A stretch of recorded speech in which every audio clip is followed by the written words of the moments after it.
Hi everyone, this is Geeta Sajwani. Welcome back to my channel. Today I'm going to share with you the very delicious recipe and very favorite of our kids. So let's start. We will take two ingredients. It's a chocolate pocket.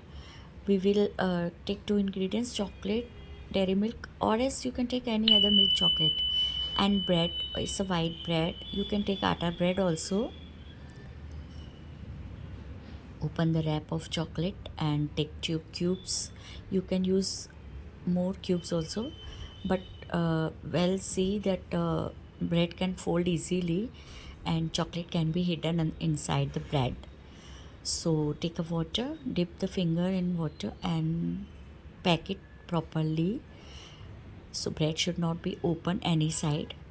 See, all the pockets I will make like this. I take second bread and I will make the second cube, second pocket of the bread.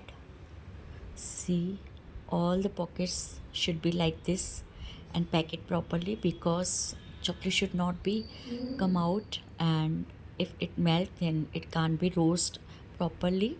So I made it and put tawa and heat it properly and put the gas flame very slow, because we have to roast slowly. So I apply the butter on the pan and a half teaspoon of oil too. You can take only oil or only butter also.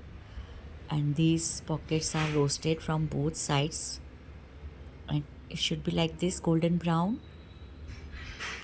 And let's see, we had cut and see the chocolate melted inside. How yummy it's looking. See, you can eat it with the chocolate sauce or ganache or chocolate cake. So please like, share and subscribe my channel. Thank you for watching.